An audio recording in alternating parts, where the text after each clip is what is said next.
Hello, this is Patrick Barnard in Montreal.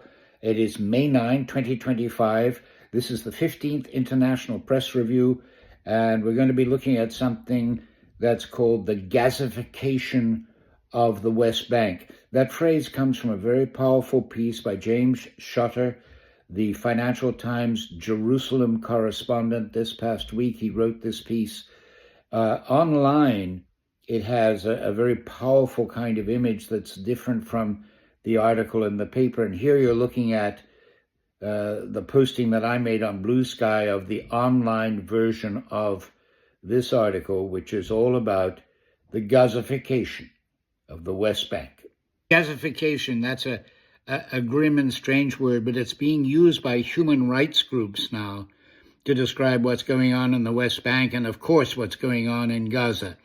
Last week on the International Press Review, we looked at the Harper's article by Ben Ehrenreich, War in the West Bank, What Choice for Palestinians. He's a very interesting writer, and we're going to use that article to get at the human face of Gazafication.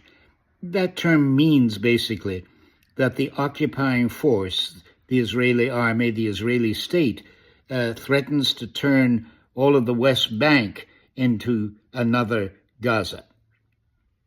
A few years ago, Ben Ehrenreich wrote a book about the West Bank, and it was centered on the village, very small village north of Ramallah called Nabi Saleh. The name of the book was The Way to the Spring, Life and Death in Palestine. Now, Nabi Saleh, this very small village, was a center of nonviolent resistance for a long time, but eventually in 2016, because of all the violence, the settlement decided to stop its nonviolent demonstrations. And in that village, there's a woman called Manal Tamimi. And in his Harper's article, Ben Ehrenreich looks back and he has a crucial interview with Manal Tamimi. Let's listen to her speak directly in a little short documentary made by Al Jazeera some time ago. اطلع برا من بيتك يلا برا برا. Being a Palestinian mother means that you have to be a superwoman. You're invading their village. You are killing them. You are terrorists. To be a hero. Go out of my house. A model.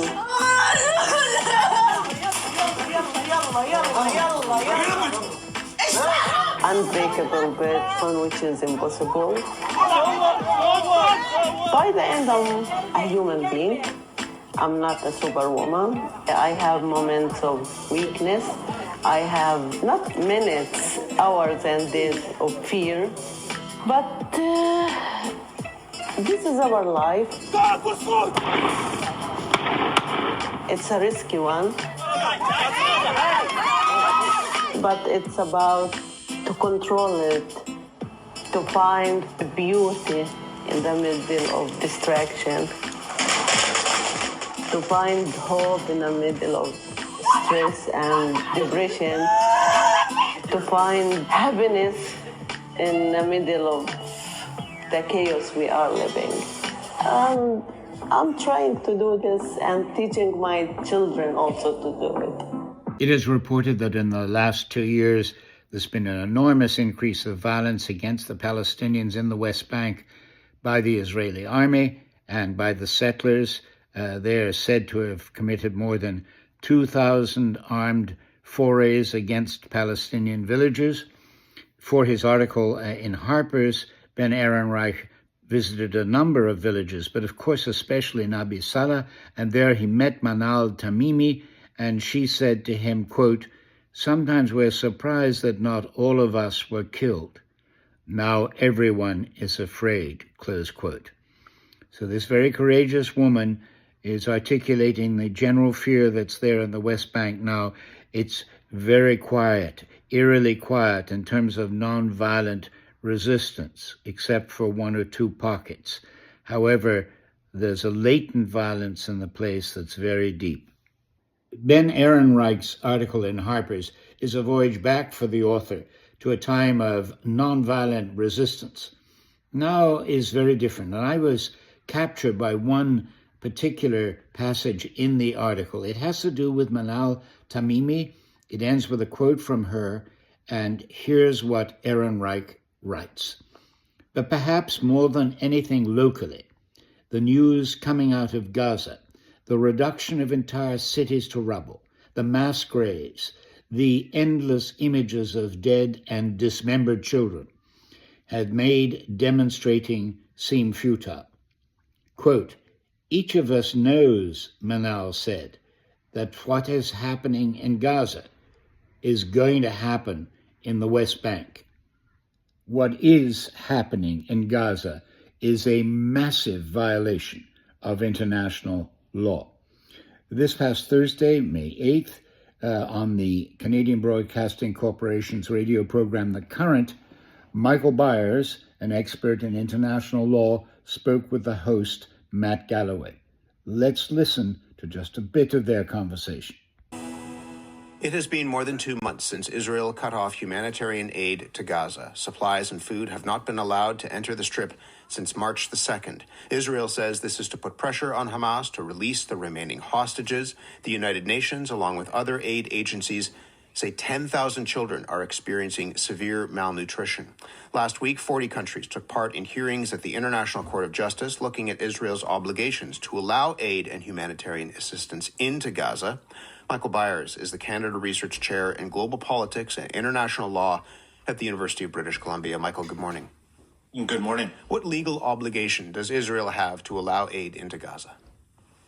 Well, Israel has a lot of legal obligations dating back to the 1945 United Nations Charter, the 1948 Genocide Convention, the 1949 Geneva Conventions, all of which point to an obligation to protect civilians during time of armed conflict, to not engage in a siege, to not use hunger and starvation as a weapon of war.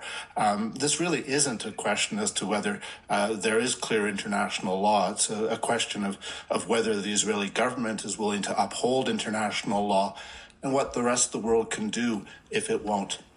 I am holding here in my hand the first two articles of the Genocide Convention of 1948.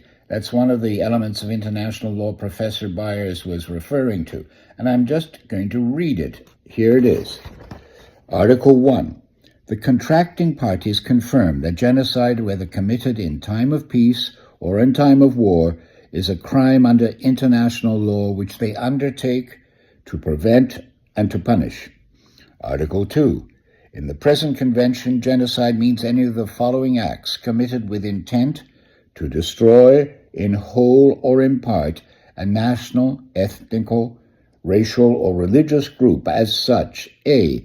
Killing members of the group. B. Causing serious bodily or mental harm to members of the group. C. Deliberately inflicting on the group conditions of life calculated to bring about its physical destruction in whole or in part. D. Imposing measures intended to prevent births within the group. E. Forcibly transferring children of the group to another group. Gazafication. That word means the transfer of this willful destruction of human beings from Gaza to the West Bank. And here's this article that made me think about all of these things, which I'm putting in the record quite deliberately, no matter how tedious it might seem. I'm doing that on purpose. So I'm going to read the opening of James Schotter's very good piece for the Financial Times. James Schotter's very excellent report for the Financial Times has a map, a chart, lots of detail, but it tells the story of what's happening in the West Bank in a very personal way. And it begins with the account of a woman called Iman Basharat. She lives in a place called Tamun in the north of the West Bank. An airstrike happened there on January 8th at the beginning of this year. It was supposedly investigated by the Israeli military. And here's the first few paragraphs of this story. The initial report from Israel's military was brief and unequivocal. Quote, the Israeli Air Force struck a terrorist cell in the area of Tamun, details to follow, close quote. It was also wrong. The drone strike in the hillside town in the north of the occupied West Bank had killed 3 Palestinian cousins, aged 8, 10, and 23, as they gathered on the sloping street meters from Iman Bisharat's front door. When Bisharat rushed outside moments later, she was confronted with a scene of total horror. Her son Hamza's body was riddled with shrapnel. His cousin Raida's head had been cut open, and part of his brain was spilling out. The third cousin, Adam, drew his final breaths in her arms. Quote, there was a huge boom, like the whole sky was exploding. There was shrapnel everywhere, she said. The blood, everything I saw. It was like a scene from Gaza in front of me. Close quote. And that is the conclusion of this International Press Review. I'm Patrick Barnard in Montreal.